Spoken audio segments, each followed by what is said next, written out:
Assalamualaikum bachcho. I am Arshia Nikhat welcoming you in the second video of our 8th chapter, that is pollution. As you all know, we have started our new chapter pollution in yesterday's video. हमने हमारे 8वें सबक की शुरुआत की है। ये इसका second video है। इसमें मैं आपका खैर मकदम करती हूँ। हमारा 8वां सबक आलूदगी हमने शुरू किया था। हमने कल के वीडियो में या इससे पहले के वीडियो में हमने समझने की कोशिश की कि पोल्यूशन किसे कहते हैं या आलूदगी किसे कहते हैं। व्हाट आर पोल्यूटेंट्स, पोल्यूटेंट्स यानी आलाइंदे क्या हैं, वो किस तरीके से माहौल में शामिल होते हैं।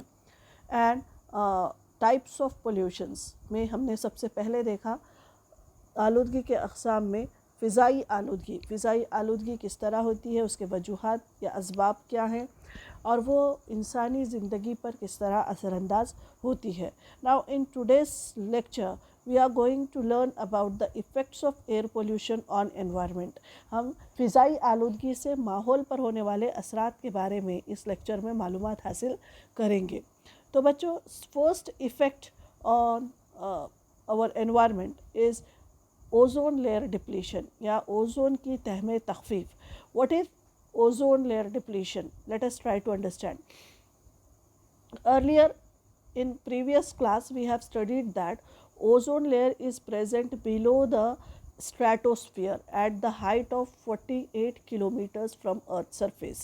It protects the living world of the Earth from ultraviolet rays from the sun. However, nowadays ozone layer is getting depleted due to the following reasons. यहाँ पर आपको जो है जैसे कि गुज़िश्ता ज़मात में बता दिया गया है, इसके बारे में ओज़ोन की तह के बारे में आप जानते हैं कि वो क्या है, कहाँ पर मौजूद है और उसके क्या काम है, वो हमारी ज़मीन के लिए किस तरह हिफाजती ग़िलाफ़ का काम करती है। आपने 7th या 6th स्टैंडर्ड में पढ़ा होगा।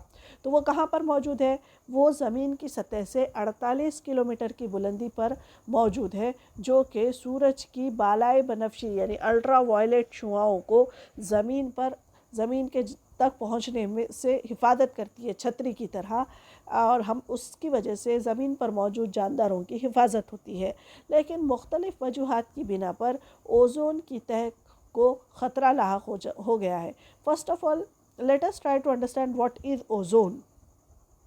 Ozone is nothing but the molecule of oxygen which contain 3 atoms of oxygen. It is bonded like this. Oxygen के 3 जौहर इस तरीक़े से एक दूसरे से जुड़े होते हैं, तो इसमें 3 जौहर पाए जाते हैं। ये O3 यानी ये क्या है, ऑक्सीजन का सालिमा है।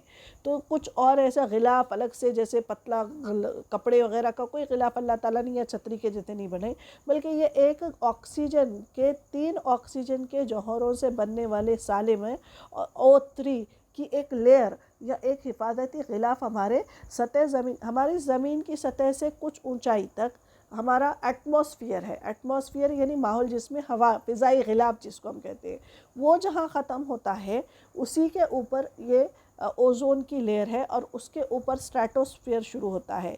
इस तरीक़े से अगर आपको समझ में आए तो ठीक है।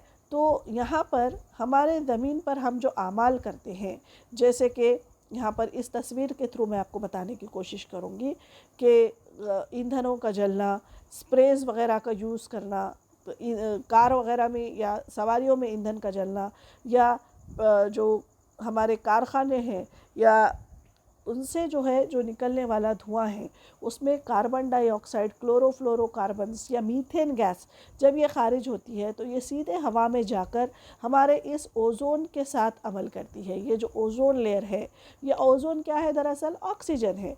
तो ये O3 है। तो इसका अगर ये सालिमा टूट जाए, यानी इसमें से एक ऑक्सीजन अगर किसी दूसरे के साथ मिल जाए, कार्बन मोनोऑक्साइड में से एक के साथ अगर एक ऑक्सीजन मिल गया तो क्या तैयार हो जाएगा, कार्बन डाइऑक्साइड तक। तो यानी ये ओज़ोन का जो है ख़त्म हो जाएगा। O3 का सालिमा होना ज़रूरी है ओज़ोन के लिए, तो O3 ख़त्म होगा और O2 या O रह जाएगा, तो यानी वो ब्रेक हो जाएगा, ये जो बॉन्डिंग है ये टूट जाएगी। तो वहाँ पर वो जो ग़िलाफ़ है वो पतला पतला पतला होता चला जा रहा है, thin, it is getting thinner and thinner day by day. और इसकी वजह से क्या हो रहा है, जो सूरज की शुआएँ जो हमारे तक आती हैं। उसमें से दो किस्म की जो शुआएँ हैं, इंफ्रा रेड रेज यानी सुर्ख शुआएँ जिसको हम कहते हैं, और दूसरा है बालाए बनफशी शुआएँ या अल्ट्रा वायलेट रेज। ये दोनों शुआएँ ख़तरनाक या जहरीली होती हैं। अगर ये डायरेक्ट ज़मीन पर आती हैं तो इससे ज़मीन पर मौजूद जानदारों को नुकसान पहुंच सकता है। तो ये जो है direct it is getting entered in the atmosphere due to the depletion of ozone layer. ये ओजोन लेयर की परत पतली हो जाने की वजह से, जैसा कि आप यहाँ पर देख रहे हैं, यहाँ पर क्या हो गया, ये पतला गिलाफ रह गया है, तो ये शुआएँ सीधे कहाँ पर आ रही हैं, ज़मीन की तरफ आ रही हैं, जिसकी वजह से हमारे ज़मीन में मुख्तलिफ़ किस्म की तब्दीलियाँ रोनुमा हो रही हैं। कौन कौन सी है, क्या हो रहा है, effect of ozone layer depletion, इसके क्या है, temperature changes and rainfall on the earth, effect on rainfall, it is affecting the rainfall, यानी हमारे ज़मीन के दर्ज हरारत में बतदरीज, यानी ये सुर्ख शुआएँ, ये तेज़ शुआएँ, सूरज की रोशनी डायरेक्ट जो छन कर आती थी वो डायरेक्ट आ रही है, जिसकी वजह से जैसे क्या हो रहा है, नीचे सूरज की तेज़ शुआएँ पहुंचने से हमारी ज़मीन की दर्ज हरारत में इजाफा हो रहा है। क्लाइमेट चेंज, मौसम तब्दील हो रहे हैं, जिसकी वजह से क्रॉप एंड फॉरेस्ट डैमेज, हमारे जो दरख्त हैं या जो फसलें हैं वो बर्बाद हो रही हैं। लेस ओशन प्लैंकटन, जो समंदरों में जो प्लैंकटन या जो समंदरी घास वगैरह होती है, काई होती है, उसको जो है नुकसान पहुंच रहा है। लेस फिश हार्वेस्ट, और जो मछलियां हैं वो जो है क्योंकि उसके ऊपर ज़िंदा रहती हैं तो वो इफ़ेक्ट हो रही हैं। Infections and skin diseases on animals, जो जानदार हैं उनमें स्किन डिसीज, ये जो अल्ट्रा वायलेट रेज है वो डायरेक्ट हमारे स्किन में पेनेट्रेट होती है, जिसकी वजह से स्किन कैंसर हो सकता है। रिडक्शन इन प्लांट क्लोरोफिल, नबातात में जो क्लोरोप्लास्ट या क्लोरोफिल होता है जिससे कि ग़िज़ा तैयार होती है वो ख़त्म हो रहा है या कम होता चला जा रहा है। Marine ecosystem getting disturb, marine यानी समंदर का जो इकोसिस्टम या माहौली निज़ाम है वो डिस्टर्ब हो रहा है। And microorganisms may get harm as well, यानी ना सिर्फ बड़े हैवानात या जानदार बल्कि खुर्दबीनी जानदारों को भी इससे नुकसान पहुंच रहा है। तो इस वजह, ये तो पहला हमने माहौल पर जो असर हो रहा है फ़िज़ाई आलूदगी का वो हमने देखा। पहला असर कौन सा है, ओजोन लेयर डिप्लीशन या ओजोन की लेयर में या तह में तख़फ़ीफ़ होना, जिसकी वजह से जो ख़तरनाक शुआएँ हैं सूरज की वो ज़मीन तक पहुंच रही हैं, और वो न सिर्फ हैवानात नबातात बल्कि खुर्दबीनी जानदार और एक्वेटिक यानी कि आबी जो माहौल है उसको भी डिस्टर्ब कर रही है। Now next effect of air pollution is green house effect and global warming, खिज़रा घर का असर और आलमी दर्जे हरारत में इजाफा। What is green house effect, सबसे पहले हम समझने की कोशिश करते हैं। Let us try to understand what is green house effect. खिज़रा घर का असर किसे कहते हैं? Though carbon dioxide is present in very less quantity in atmosphere, it plays very important role of absorption of solar heat. हमारे माहौल में कार्बन डाइऑक्साइड गैस तो हमेशा मौजूद होती है, लेकिन उसकी मिक़दार बहुत क़लील है। कल मैंने आपको एक चार्ट बनाकर बताया था कि 78% हवा में नाइट्रोजन है, 21% जो है ऑक्सीजन है, और बाकी का जो 1 या 3 जो भी फ़ीसद बचा उसमें कुछ फ़ीसद कार्बन डाइऑक्साइड, इतनी कम मकदार में कार्बन डाइऑक्साइड है, और उसका बहुत इम्पॉर्टेंट रोल हमारे माहौल में है। उसका क्या है, carbon dioxide play an important role as it absorb the heat from the sunlight. सूरज की रोशनी से वो हरारत को जज्ब करके ट्रैप करती है और ज़मीन के ऊपर रोक कर रखती है। This energy emitted by sun is absorbed by the earth with the help of carbon dioxide. Carbon dioxide gas की मदद से हम क्या करते हैं, यहाँ पर हरारत को जज्ब करते हैं, जो कि ज़मीन के लिए इंतहाई ज़रूरी है। हमको ज़िंदा रहने के लिए हरारत की ज़रूरत है, जिसकी वजह से पानी गर्म रहता है, पानी भाप बनकर उड़ता है, यानी वाटर साइकिल के लिए ज़रूरी है, जानदारों की नशोनुमा के लिए ज़रूरी है, समझ रहे हैं आप। लेकिन ये जो ग्रीन हाउस इफ़ेक्ट है, it is necessary for our earth, यानी ये हमारी ज़मीन के लिए ज़रूरी है, लेकिन the amount of carbon dioxide is getting exceed in the air, उसका जो तनासुब है कार्बन डाइऑक्साइड का जैसे जैसे बढ़ता चला जा रहा है, जितना ज़्यादा कार्बन डाइऑक्साइड गैस होगा उतनी ज़्यादा हरारत जज्ब होगी। अब जो फ़िज़ाई आलूदगी की वजह से जो ईंधन जल रहे हैं, जो है कारखानों से निकलने वाला धुआं है, उसमें मुख्तलिफ़ किस्म की गैसें like carbon dioxide gas, nitrous oxide, methane gas, chlorofluorocarbon, all these are the absorbent of, they play an important role in the absorption of heat. ये क्या करते हैं, हीट को एब्जॉर्ब करते हैं इन एटमॉस्फेयर के अंदर। इसीलिए इन सब को मजमूई तौर पर ग्रीन हाउस गैसेस कहा जाता है। They are collectively called as greenhouse gases. तो खिजरा घर की गैसें इनको कहते हैं।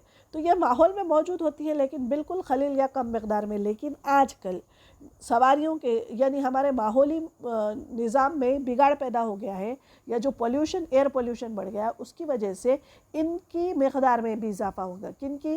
खिजरा घर की गैसें यानी ग्रीन हाउस गैसेस। कौन कौन सी हैं? Carbon dioxide, nitrous oxide, methane gas and chlorofluorocarbons. और ये क्या करते हैं? माहौल में सूरज की रोशनी से हरारत को जज्ब करते हैं।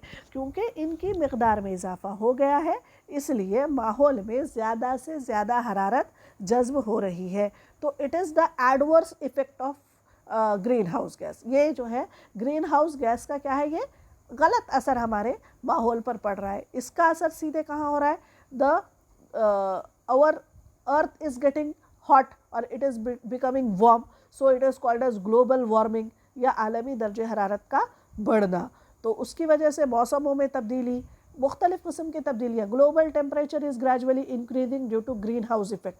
ग्रीन हाउस इफ़ेक्ट की वजह से हमारे आलमी दर्जे हरारत में धीरे धीरे इजाफा हो रहा है, जिसकी वजह से आब व हवा में तब्दीली के नतीजे में फ़सलों की पैदावार, जंगलाती ज़िंदगी की तकसीम में ख़राबी और बर्फ़ानी तोदों और ग्लेशियर के पिघलने से सतह समंदर में इजाफा हो रहा है। ग्लेशियर्स यानी सतह समंदर में जो बर्फ़ानी तोदे होते हैं वो धीरे धीरे जैसे जैसे गर्मी बढ़ रही है वो ग्लेशियर्स पिघल रहे हैं, जिसकी वजह से ग्लेशियर्स के पिघलने से समंदरों की जो सतह है वो बढ़ रही है, जिससे सुनामी आना, सैलाब आना, मौसमों में बदलाव जैसे मुख्तलिफ हालात, जैसे carbon dioxide is getting absorb, therefore the temperature is rising, जिसकी वजह से जंगलात में अचानक आग लग जाना, हमारे ज़मीन के दर्जे हरारत, यहाँ पर ज़मीन को जलता हुआ दिखाई दिया गया, यानी ग्लोबल वार्मिंग जिसको हम कहते हैं।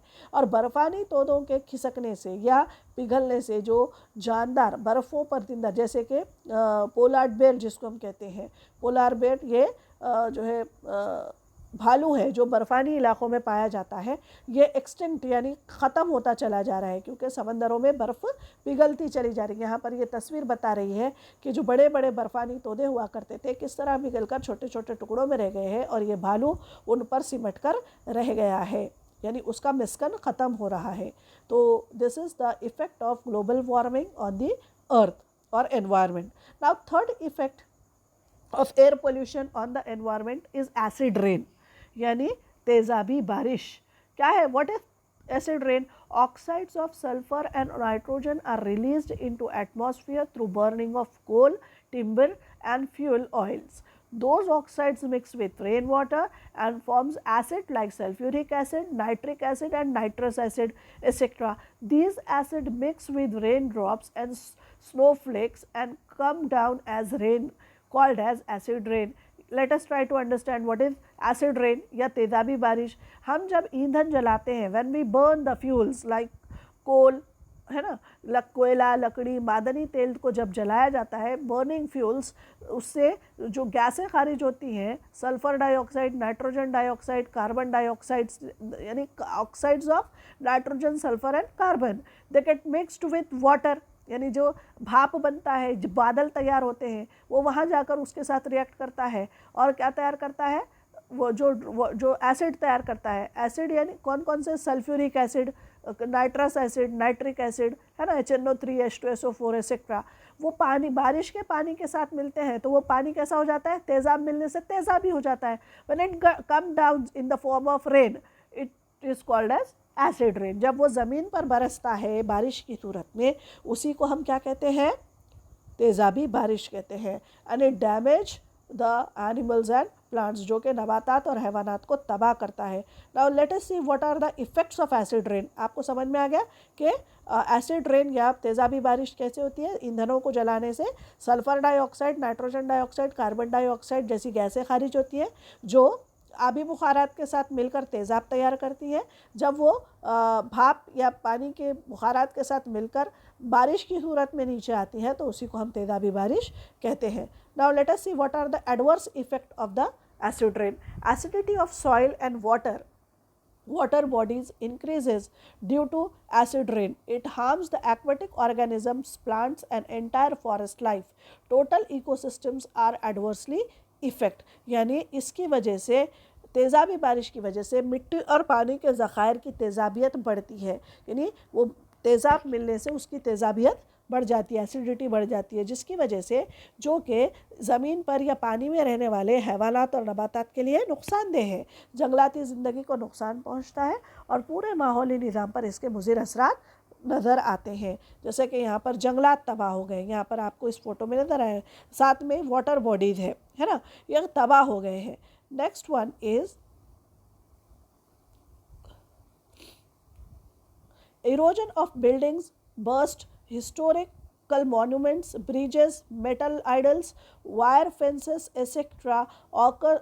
occurs due to acid rains. erosion यानी उनकी जो है झीज होती है। किसकी झीज होती है?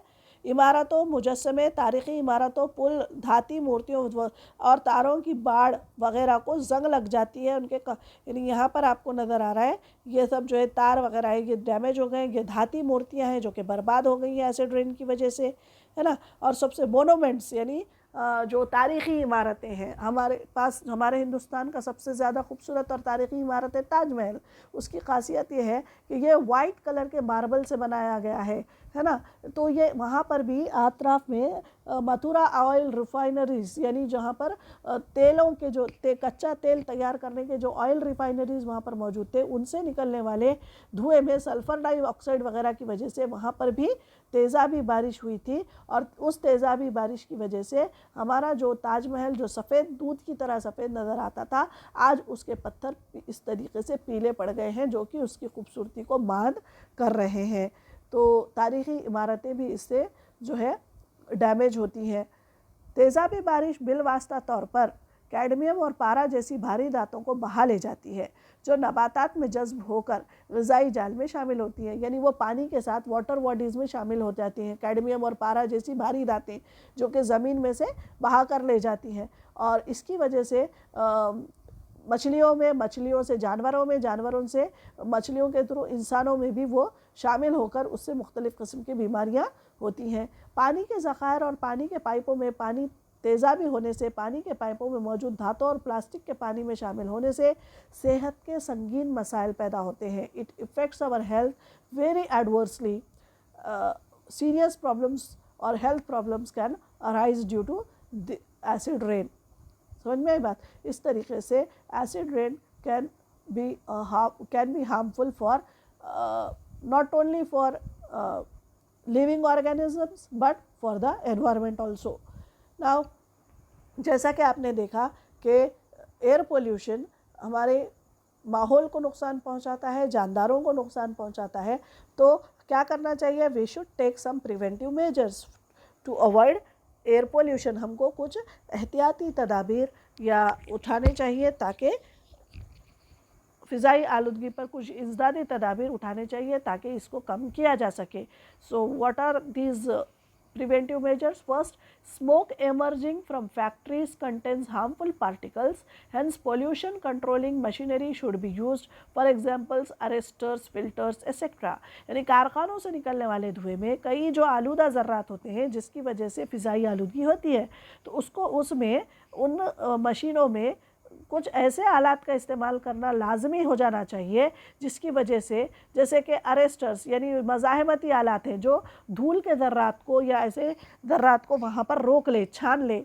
और साफ़ी आलात यानी फ़िल्टर्स का इस्तेमाल करना चाहिए ताकि जो चिमनियाँ होती हैं जिनसे धुआं निकलता है उनमें जालियाँ बिठा देनी चाहिए ताकि वो बाहर ना निकले। Second, proper disposal of stinking waste generated in cities. शहरों में बदबू फैलाने वाले कचरों की मुनासिब तौर पर निकासी करना चाहिए, जो कि आजकल कर दिया गया है कि घरों पर घंटा घर गाड़ी आकर लेकर जाती है और बराबर से उसको डिस्पोज कर दिया जाता है। Control on atomic test, chemical weapons etcetera. जौहरी तजुर्बात, कीमियाई हथियारों के इस्तेमाल पर मुनासिब पाबंदी लगाना ज़रूरी है। कोई भी अपने पावर को दिखाने के लिए कोई भी मुल्क जो है कभी भी जो है टेस्ट करता है, एटॉमिक टेस्ट करता है। हम आजकल देखते हैं कि लोग नुमाइश करते हैं कि हमारे पास इतने एटम बम हैं, हम उसको जो है तो उससे माहौल को नुकसान पहुंचता है। तो इसके ऊपर बैन लगाना चाहिए या बहुत कम तौर पर वो होना चाहिए, ज़रूरत के तहत ही उसका इस्तेमाल होना चाहिए। कंट्रोल और बैन ओवर क्लोरोफ्लोरोकार्बन प्रोडक्शन, यानी ऐसी अशिया जिनसे क्लोरोफ्लोरोकार्बन खारिज होता है उन पर पाबंदी लगाना ज़रूरी है। नाउ एयर क्वालिटी इंडेक्स, ये डू यू नो बोल के दिया हुआ है, लास्ट पॉइंट है आज के हमारे वीडियो का। हवा के मियार का इशारिया, शहरियों को तमाम जो है सिटीजन्स को इस बात का इल्म होना ज़रूरी है कि उनके शहर की आबो हवा कितनी आलूदा हुई है। हवा के मियार का इशारिया तय करने के लिए हवा में सल्फ़र डाइऑक्साइड, कार्बन मोनोऑक्साइड और नाइट्रोजन डाइऑक्साइड की सतह ज़मीन के करीब की हवा में ओजोन और ज़र्राती अशिया वगैरह का तनासुब रोज़ाना नापा जाता है। ये एक जो है इदारा होता है मेटेरियोलॉजिकल, जो मौसम का विभाग जिसको हम कहते हैं, वो इन सब चीज़ पर नज़र रखती है। और जो बड़े बड़े शहर हैं वहाँ पर हर चौराहे के ऊपर एक बड़ा बोर्ड होता है। दिल्ली वगैरह में है, बड़े बड़े सिटीज़ में, पुणे में, दिल्ली में, हैदराबाद में वगैरह, ये नागपुर वगैरह में ऐसे है, मुंबई में हर चौराहे पर, जहाँ पर आज की डेट में क्या क्या वहाँ पर मौजूद, हवा में कितने पार्टिकुलेट मैटर्स हैं, वो आपको किस तरीके से इफ़ेक्ट करते हैं, वो जो है डिस्प्ले होता रहता है। तो बड़े शहरों में ज़्यादा आमद और रफ्त वाले अहम चौराहों पर हवा के मियार का इशारिया बताने वाले तख्ते बोर्ड लगाए जाते हैं ताकि लोगों को पता चले, और जब ये बढ़ जाए तो लोग एहतियाती तौर पर मास्क का इस्तेमाल करें या बाहर निकलने से परहेज़ करें। तो इस तरीके से यहाँ पर आपकी किताब में एक 8.2 फिगर है, मेरे बच्चों मुझे बचाओ, यानी हमारी ज़मीन हमसे कह रही है कि मेरे बच्चों मुझे बचाओ, please save me, my childrens please save me. तो ये किसकी वजह से, किससे बचाना है इसको? कोई और दुश्मन से या किसी चीज़ से नहीं बचाना है, बल्कि आलूदगी से हमको इसकी हिफाजत करनी है। तो हम जो है, हमको अहद करना चाहिए कि हम ऐसी चीज़ों का इस्तेमाल कम करेंगे या बिल्कुल नहीं करेंगे जो हमारे माहौल को नुकसान पहुंचाए, जिसकी वजह से माहौल में नुकसानदा अशिया का जो है ज़ख़ीरा बढ़ जाए और वो आलूदा हो जाए। तो चलिए बच्चों, आज के लिए इतना ही। आज हमने हमारे सबक में जो है फ़िज़ाई आलूदगी इस पार्ट को कंप्लीट किया है, उससे होने वाले इफ़ेक्ट्स वगैरह के बारे में देखा है। नेक्स्ट वीडियो में इंशाल्लाह हम जो है नेक्स्ट वीडियो में हम आबी आलूदगी के बारे में मालूमात हासिल करेंगे। तब तक के लिए अल्लाह हाफ़िज़।